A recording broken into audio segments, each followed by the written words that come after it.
Hello bachcho, let's read this question. The question says, although CH bond in acetylene has greatest bond energy of all CH bond, yet it is most acidic.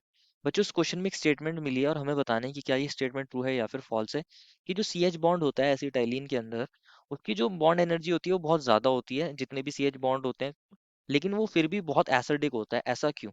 तो first of all बात करते हैं इस question के की concept के बारे में बच्चों। इस क्वेश्चन के की कॉन्सेप्ट के बारे में। और इस क्वेश्चन का की कॉन्सेप्ट क्या होगा बच्चों, की जो बॉन्ड एनर्जी होती है, बॉन्ड एनर्जी जो होती है वो बच्चों डायरेक्टली प्रोपोर्शनल होती है किसके? बॉन्ड स्ट्रेंथ के। बॉन्ड स्ट्रेंथ के डायरेक्टली प्रोपोर्शनल होती है। बॉन्ड एनर्जी बॉन्ड स्ट्रेंथ के डायरेक्टली प्रोपोर्शनल होती है एंड इनवर्सली प्रोपोर्शनल होती है टू बॉन्ड लेंथ। ये बच्चों इस क्वेश्चन का की कॉन्सेप्ट है, समझना है इसको। क्या होता है बेसिकली, अगर कोई बॉन्ड स्ट्रांग होगा तो उसको ब्रेक करने के लिए एनर्जी ज्यादा देनी पड़ेगी। एनर्जी ज्यादा देनी पड़ेगी मतलब उसकी बॉन्ड स्ट्रेंथ हाई है।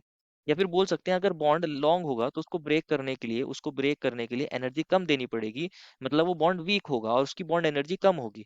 इसलिए बोलते हैं बॉन्ड लेंथ जितनी ज्यादा बॉन्ड एनर्जी उतनी कम, बॉन्ड स्ट्रेंथ उतनी कम। लेकिन अगर वहीं कोई बॉन्ड शॉर्ट होगा तो उसको ब्रेक करने के लिए बहुत ज्यादा एनर्जी देनी पड़ेगी, या बोल सकते हैं वो बॉन्ड बहुत ज्यादा स्ट्रांग होगा।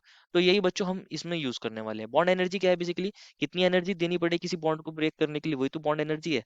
तो बॉन्ड लेंथ के इनवर्सली प्रोपोर्शनल होती है क्या बच्चों? बॉन्ड एनर्जी, या बोल सकते हैं बॉन्ड स्ट्रेंथ के डायरेक्टली प्रोपोर्शनल होती है। तो अगर हम बात करें बच्चों एसिटाइलिन के अंदर, एसिटाइलिन क्या होता है? एसिटाइलिन मीन्स ये कार्बन है, ये हाइड्रोजन है, और ये एसिटाइलिन होता है। बोला गया है कि इसके अंदर जो ये सी एच बॉन्ड होता है इसके लिए जो बॉन्ड एनर्जी होती है बहुत ज्यादा होती है। क्या ये वाली बात बिल्कुल ट्रू है या फिर फॉल्स है? इसको चेक करते हैं।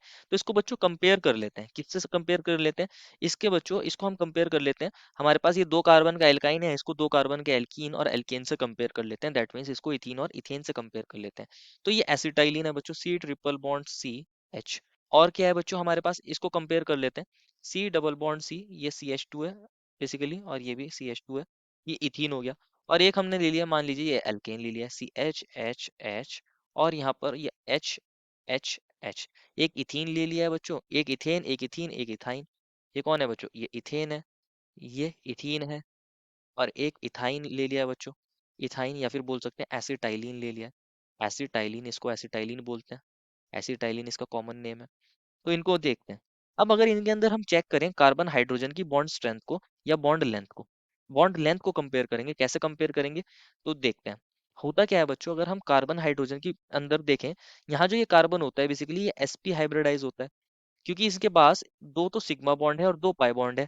अगर कार्बन के तीन सिग्मा बॉन्ड होते हैं और एक पाई बॉन्ड होता है बच्चों, तो ये sp2 हाइब्रिडाइज होता है यहाँ पर जो कार्बन होता है। और एल्केन के अंदर ये कार्बन sp3 हाइब्रिडाइज होता है, इसके चारों सिग्मा बॉन्ड होते हैं। तो अगर हम परसेंटेज एस करेक्टर की बात करें, तो परसेंटेज एस करेक्टर जो होता है इसके अंदर कितना होता है? अबाउट 50%। इसके अंदर होता है बच्चों कितना? 33.3%। और इसके अंदर कितना होता है? अबाउट 25%। ऐसा बोल सकते हैं। और जितना ज्यादा एस करेक्टर होता है उतनी ज्यादा इलेक्ट्रोनेगेटिविटी होती है, उतनी ज्यादा इलेक्ट्रोनेगेटिविटी। इलेक्ट्रोनेगेटिविटी हाईएस्ट किसके अंदर होगी बच्चों? इलेक्ट्रोनेगेटिविटी की अगर बात करें कि जितना ज्यादा एस करेक्टर होता है उतनी ज्यादा इलेक्ट्रोनेगेटिविटी होती है, तो ये हमारे पास इलेक्ट्रोनेगेटिविटी एल्काइन के अंदर ज्यादा होती है एल्कीन से, और एल्कीन के अंदर ज्यादा होती है एल्केन से। तो ये इलेक्ट्रोनेगेटिविटी का भी ऑर्डर आ गया। क्योंकि हमारे पास जो ये इथाइन है इसके अंदर इस कार्बन की इलेक्ट्रोनेगेटिविटी बहुत ज्यादा है, ये अपनी तरफ इलेक्ट्रॉन विड्रॉ कर रहा होगा, ये अपनी तरफ इलेक्ट्रॉन्स विड्रॉ कर रहा होगा। और यहाँ पर इस sp2 हाइब्रिडाइज के अंदर थोड़ी इलेक्ट्रोनेगेटिविटी कम है, तो थोड़ा कम इलेक्ट्रॉन्स को विड्रॉ कर रहा होगा। और हमारे पास क्या है, एल्केन के अंदर इलेक्ट्रोनेगेटिविटी और कम है, तो ये बहुत कम ही इलेक्ट्रॉन्स को विड्रॉ कर रहा होगा अपनी तरफ। तो यहाँ पर ये क्या हो रहा है बेसिकली, अगर आप इथाइन के अंदर देखोगे या जो एसिटाइलिन है उसके अंदर देखोगे, यहाँ पर ये दोनों इलेक्ट्रॉन जो बेसिकली इलेक्ट्रॉन है, एक हाइड्रोजन का एक कार्बन का, ये दोनों इलेक्ट्रॉन कार्बन की तरफ शिफ्ट हो रहे होंगे, कार्बन की तरफ शिफ्ट हो रहे होंगे। तो ये सी एच बॉन्ड बिल्कुल, ये जो हाइड्रोजन है, ये जो हाइड्रोजन है बिल्कुल सी के पास हो रहा होगा। यहाँ पर ये हाइड्रोजन थोड़ा दूर होगा और यहाँ हाइड्रोजन बहुत ज्यादा दूर होगा। तो अगर हम बॉन्ड लेंथ की बात करें, अगर हम बॉन्ड लेंथ की बात करें, क्योंकि हमारे पास जो इथाइन है उसके अंदर हाइड्रोजन बहुत पास आ रहा होगा, क्योंकि इलेक्ट्रोनेगेटिविटी कार्बन की बहुत ज्यादा है, वो बिल्कुल इसके पास आ रहा होगा, पास आ रहा होगा। तो यहाँ जो ये सी एच बॉन्ड है ये कैसा होगा? शॉर्ट होगा। सी एच बॉन्ड का जो बॉन्ड लेंथ का ऑर्डर करें, यहाँ पर जो सी एच बॉन्ड है ये बेसिकली शॉर्टर होगा, इसमें जो सी एच बॉन्ड है वो थोड़ा ग्रेटर होगा, और इसके अंदर जो सी एच बॉन्ड लेंथ है वो और ज्यादा ग्रेटर होगी, ऐसा बोल सकते हैं। ये सी कौन सा है? ये sp हाइब्रिडाइज वाला सी है, ये sp2 हाइब्रिडाइज वाला सी है, और यहाँ ये sp3 हाइब्रिडाइज वाला सी है। क्योंकि बॉन्ड लेंथ जो है बच्चों वो रिवर्स ऑर्डर फॉलो कर रही है, इसलिए जो हमारे पास बॉन्ड स्ट्रेंथ है या फिर बोल सकते हैं बॉन्ड एनर्जी है, बॉन्ड एनर्जी जो होती है बच्चों वो बॉन्ड लेंथ के इनवर्सली प्रोपोर्शनल थी। तो बॉन्ड एनर्जी जो है वो C S P hybridize, C H के अंदर, इसके अंदर सबसे ज्यादा होगी जिसमें कार्बन एस पी हाइब्रिडाइज है। देन उससे कम किस में होगी, ये वाला जो हमारा सी एच बॉन्ड है जिसमें कार्बन sp2 हाइब्रिडाइज है उसके अंदर। एंड देन उससे कम किससे होगी बच्चों, जिसमें हमारा कार्बन sp3 हाइब्रिडाइज है उसके अंदर। इसको समझना है। इलेक्ट्रोनेगेटिविटी हाई होने की वजह से ये जो हाइड्रोजन है बेसिकली ये कार्बन के पास आ गया होगा, इसके अंदर इतना ज्यादा पास नहीं पाया होगा, और इसके अंदर ये बहुत दूर होगा। तो यहाँ हाइड्रोजन पास होने की वजह से, इस कार्बन की वजह पास होने की वजह से ये जो सी एच बॉन्ड होता है ये स्ट्रॉन्गर होता है, यहाँ पर थोड़ा वीकर होता है, और यहाँ पर बहुत कम हमारे पास बहुत ज्यादा वीक होता है, ये ऐसा बोल सकते हैं। इस वजह से यहाँ बॉन्ड एनर्जी ज्यादा होती है, उससे कम बॉन्ड एनर्जी इसमें, और उससे कम बॉन्ड एनर्जी इसमें।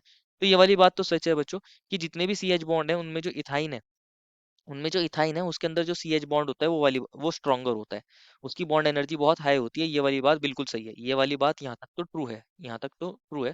आगे बोला गया है yet it is most acidic, ये वाली बात भी बिल्कुल करेक्ट है कि ये बहुत ज्यादा एसिडिक होता है, ये बहुत ज्यादा एसिडिक होता है। ये सबसे ज्यादा एसिडिक होता है अमंग जो हमारे ये एल्कीन एल्काइन और एल्केन है इनके अंदर। ऐसा क्यों हो रहा है, इसका रीजन भी सेम ही है बच्चों। इसके अंदर अभी हमने देखा था, ये तो अभी हमने लिया था ये C H two double bond, ये हाइड्रोजन है, ये एक हाइड्रोजन है, और एक हमने क्या लिया था, एक एल एल्केन लिया था दैट इज H2, और यहाँ एक हाइड्रोजन को ऐसे दिखा दिया। तो होता क्या है बच्चों, अभी हमने देखा था bond percentage S character alkyne के अंदर सबसे ज्यादा था, उससे कम एल्कीन के अंदर, उससे कम एल्केन के अंदर। परसेंटेज एस करेक्टर ज्यादा होने की वजह से ये जो H है बेसिकली कार्बन के पास आ रहा था, कार्बन के पास आ रहा था, ये बोल सकते हैं इसके इलेक्ट्रॉन बिल्कुल कार्बन की तरफ शिफ्ट हो रहे थे, कार्बन के ऊपर शिफ्ट हो रहे थे। यहाँ थोड़ा कम शिफ्ट हो रहे थे, और यहाँ पर बहुत कम, यहाँ पर बहुत कम। तो यहाँ पर H प्लस निकलना ईजी हो जाएगा, क्योंकि इलेक्ट्रॉन्स को कार्बन अपनी तरफ बहुत ज्यादा विड्रॉ कर रहा है, तो यहाँ से H प्लस का निकलना बहुत ज्यादा इजी हो जाएगा। उससे कम इजी इसमें होगा H प्लस का निकलना, एंड यहाँ से H प्लस निकलना बहुत मुश्किल हो जाएगा, जो हमारा ये इथीन था। तो हमारे पास जो एसिडिटी का ऑर्डर आ जाता है, एसिडिटी एसिडिटी का जो ऑर्डर आ जाता है वो हमारे पास एल्काइन के अंदर सबसे ज्यादा होती है, उससे कम एल्कीन्स के अंदर, और उससे कम एल्केन्स के अंदर। क्योंकि इनके अंदर यहाँ पर sp हाइब्रिडाइज होने की वजह से जो इलेक्ट्रॉन्स हैं वो इस कार्बन की तरफ शिफ्ट हो रहे होंगे, और कार्बन की तरफ शिफ्ट होने की वजह से यहाँ से H प्लस का निकलना ईजी हो सकता है, यहाँ से H प्लस का निकलना ईजी हो सकता है, इसलिए ये बहुत ज्यादा एसिडिक होता है। उससे कम बच्चों इथाइन होगा, इथाइन से कम होगा इथीन, और इथीन से कम होगा इथेन। तो ये हमारे पास एसिडिक भी होता है, और इसके अंदर बॉन्ड एनर्जी ज्यादा भी होती है। ये दोनों ही बातें ट्रू हैं। दैट मीन्स जो हमारी स्टेटमेंट हमें गिवन थी वो बिल्कुल ट्रू है, वो ट्रू स्टेटमेंट है। Therefore final answer is the given statement is true. I hope you understood it well, and best of luck.